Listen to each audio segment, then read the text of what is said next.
Hello दोस्तों, स्वागत है आप सबके अपने YouTube channel JP research centre लिपिटान पर।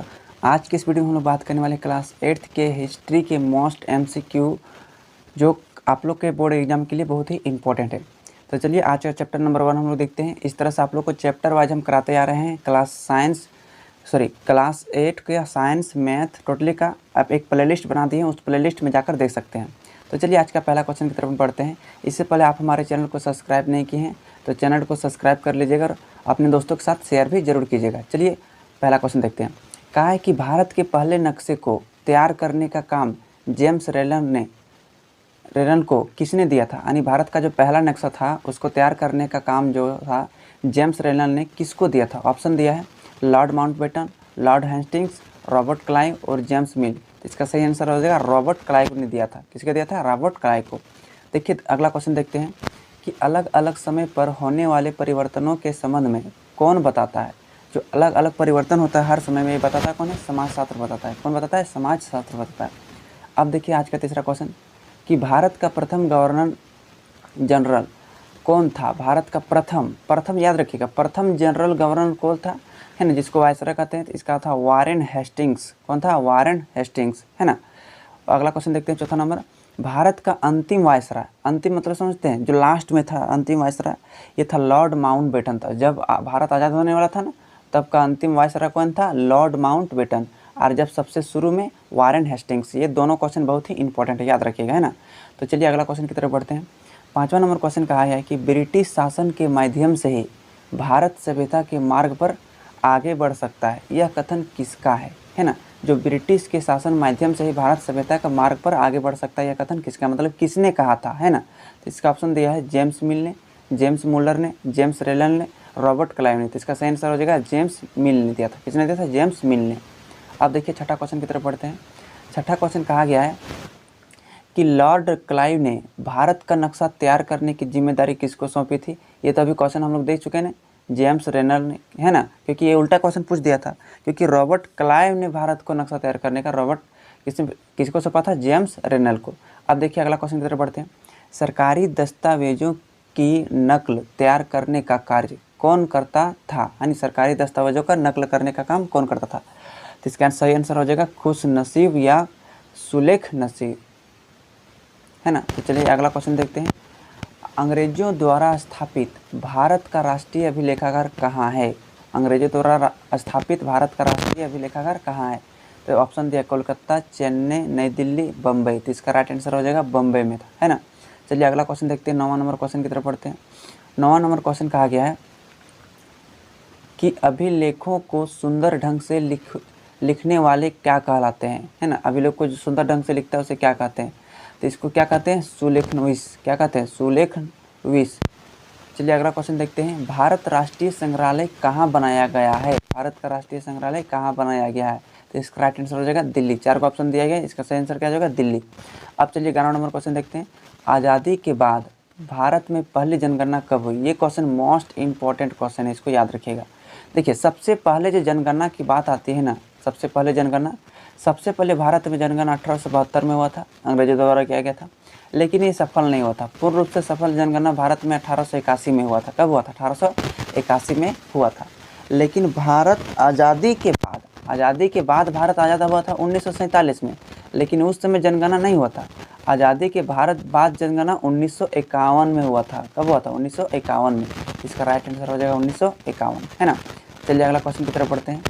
अगला क्वेश्चन कहा गया आज़ादी के बाद, है ना, देश कितनी जनगणना हो चुकी है। आप समझ सकते हैं ये ऑप्शन आज के अनुसार रह सकता है 6, 7, 4, 10। अब ऑप्शन को समझना पड़ेगा कि जो आज़ादी के बाद जो जनगणना था, तो जनगणना कितने वर्षों में होता है? 10 वर्षों में होता है। कितने वर्षों में होता है? 10 वर्षों में।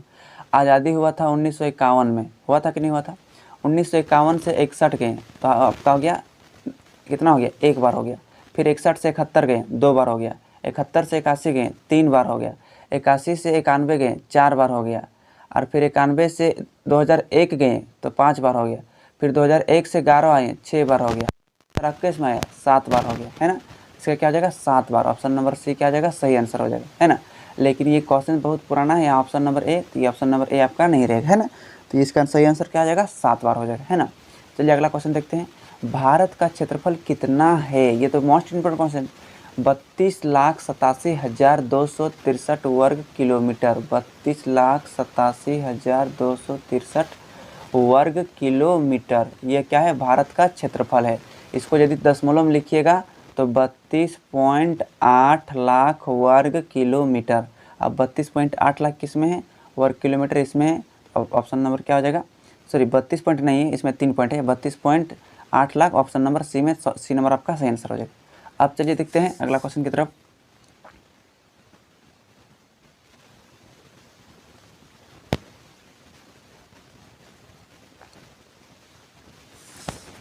तो 14 नंबर क्वेश्चन देख सकते हैं कि कश्मीर से कन्याकुमारी तक भारत का विस्तार कितना है? आप याद कीजिए कि भारत का आकृति जो था ना किस तरह से था। अब उससे कश्मीर से कन्याकुमारी तक आपको दूरी के लिए पूछा गया है ना। भारत का नक्शा कुछ इस तरह से था ना।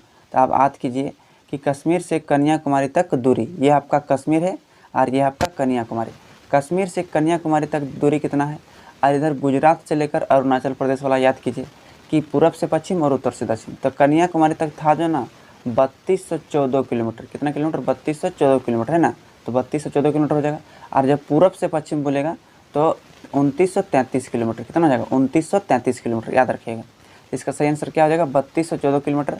लेकिन ऑप्शन नंबर बी में कितना दिया है? ओनली 32 दिया है। कितना दिया है? 32 दिया है। तो ये आपका यही ऑप्शन नंबर हो जाएगा। अगर आप लोग का ऑप्शन में रहता है 3214 तो 3214 मारिएगा, अगर नहीं तो 3200 ही आप लोग मार दीजिएगा, है ना। चलिए अगला देखते हैं। पूर्व में अरुणाचल प्रदेश से पश्चिम में कच्छ तक, अभी पता है ना आप लोग को। पूर्व में अरुणाचल प्रदेश से, ये आपका कच्छ है गुजरात वाला, और अरुणाचल प्रदेश इधर साइड में था, है ना। तो इससे दोनों के बीच में दूरी कितना था आपको बताए थे? 2933 किलोमीटर। लेकिन आपका ऑप्शन रहेगा 2900 किलोमीटर। ऑप्शन में मार दीजिएगा 2900 किलोमीटर, है ना। चलिए अगला देखते हैं। विश्व में सर्वाधिक जनसंख्या वाला देश कौन सा है? सर्वाधिक का कहने मतलब सबसे अधिक जनसंख्या किस देश में है? तो चाइना एक देश है। चाइना, चीना नहीं, चाइना। चाइना एक देश है ना। याद रखिएगा, चाइना में सबसे अधिक जनसंख्या है, उसके बाद भारत आता है। चलिए अगला क्वेश्चन देखते हैं। 17 नंबर क्वेश्चन कि जनसंख्या में विश्व में भारत का कौन सा स्थान है? सबसे पहले क्या है? चीन। क्या है? चीन। उसके बाद क्या आ जाएगा? भारत। क्या है? भारत।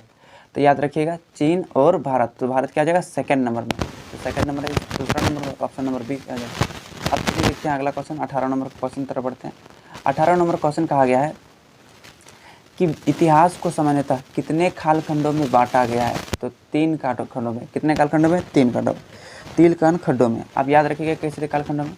प्राचीन काल, मध्यकाल और आधुनिक काल। प्राचीन काल, मध्यकाल और आधुनिक काल। तो 3 कालखंड हो गया। चलिए अगला क्वेश्चन देखते हैं। जेम्स मिल कहाँ का निवासी था? ये क्वेश्चन एक बार पूछा गया था एग्जाम में, तो याद रखिएगा बहुत ही VVI क्वेश्चन है। जेम्स मिल कहाँ का निवासी था? ब्रिटेन का था। कहाँ था? ब्रिटेन का। अब चलिए अगला क्वेश्चन देखते हैं। अधिकृत या सरकारी रिकॉर्ड्स कहाँ रखे जाते हैं? जो सरकारी रिकॉर्ड्स कहाँ रखे जाते हैं? तो अभी लेखागार में रखा जाता है सरकारी रिकॉर्ड्स, है ना। अब कुछ खाली स्थान वाला क्वेश्चन भी आप लोग को पूछा जाता है ना, इसको भी आप लोग याद रखिएगा।